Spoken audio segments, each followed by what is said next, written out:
Summarize all the rules that we've discussed in previous videos on indices. So just as a reminder then, x to the power n, as we say, x with a little subscript n here, means x multiplied repeatedly by itself n times. So for instance, if you had, let's say, x to the power 3 or x cubed, this means x multiplied by x multiplied by x. We multiply x repeatedly by itself 3 times over. If you had, let's say, if we had 2 cubed, for instance, 2 to the power 3, it's going to mean 2 then times 2 times 2. 2 repeatedly multiplied by itself 3 times over. 2 cubed then would be 2 times 2, which is 4, times 2, which would be 8. So that's very briefly what we mean by x to the power n. Another rule we discussed was this rule. When we have x to the power m multiplied by x to the power n, we ended up adding the powers. And the reason for that can easily be demonstrated here. If we had x squared, for instance, multiplied with x cubed, this would be the same as, well, for x squared, that would be x times x. I'll just drop the multiplication sign. And then we'll multiply that with x cubed. So that would be x times x times x. So if we look at x squared, which is this block here, and we look at x cubed, which was this block here, can you see that we're repeatedly multiplying x by itself a total of 5 times, the result of adding our powers here. So this is x to the power 5. We add the powers.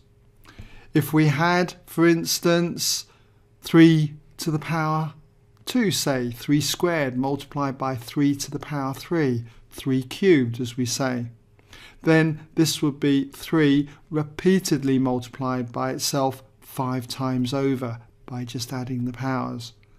And if you do that sum, you should find you get 243. We also have this rule, x to the power m all to the power n is equal to x to the power m times n.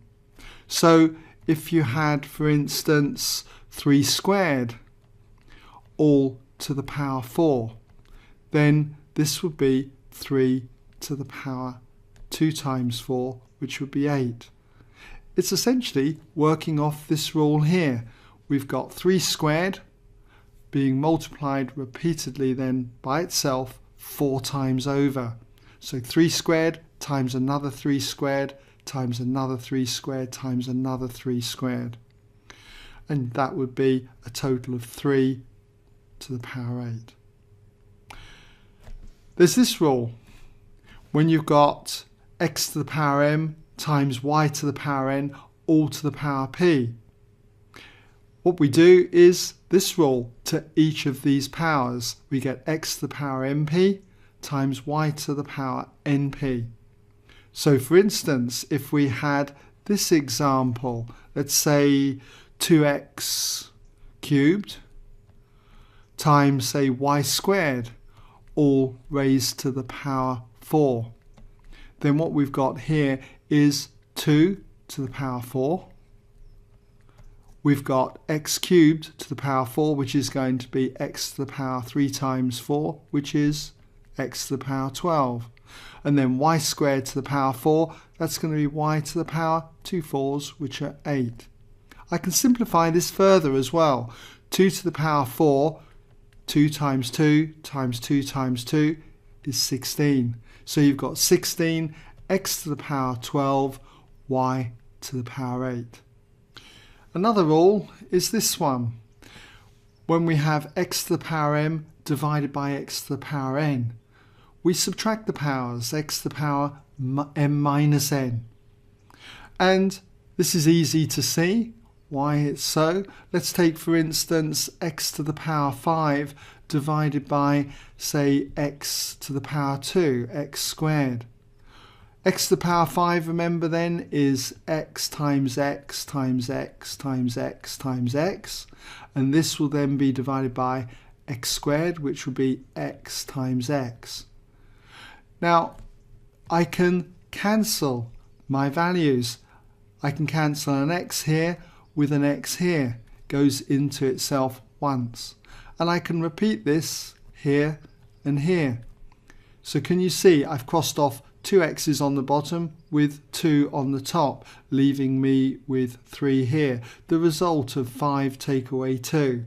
So I end up with x to the power 5 take away 2, in other words x cubed, x times x times x.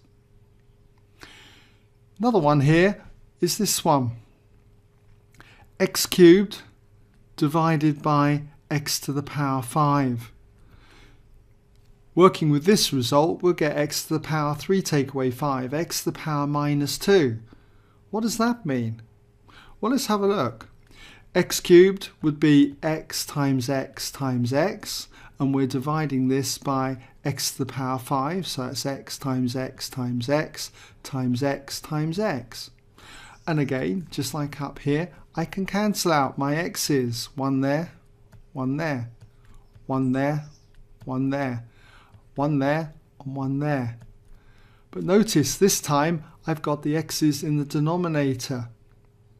So what I end up with is 1 times 1 times 1 on the top, which is 1, divided by just x times x, in other words x squared.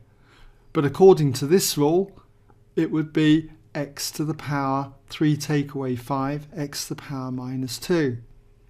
So we have 2 versions for this kind of thing. X to the power minus 2 means 1 over x squared. So that brings this rule, the negative power rule. X to the power minus n is 1 divided by x to the power n, as we've seen up here. If I had, for instance, 3 to the power minus 2, this would mean 1 divided by 3 to the power 2. Or 1 divided by 3 squared. 3 squared is 9, so it's going to be 1/9. We can use this rule to demonstrate another important point. Anything to the power 0 is 1. X to the power 0 is 1. Why is that? Well, this is easily demonstrated if we had, say, x squared divided by x squared. We've got x times x divided by x times x. And by cancelling, you can see these cancel one another out. We've got the same thing on the top as we've got on the bottom. And we end up with 1 divided by 1, which is 1. And if we took away the powers, we'd have x to the power 0. So whenever you get x to the power 0, it's always 1. Now for this last rule, x to the power m divided by n is equal to the nth root of x all to the power m. So for instance, if we had, say, x to the power 2/3, this would be for the 3, the cube root, the third root of x, and then when we've got that answer, just raise it to the power 2, square it in other words. And if we took a numeric example, let's say we had 32 to the power 3/5. The 5 would tell us to take the 5th root of 32.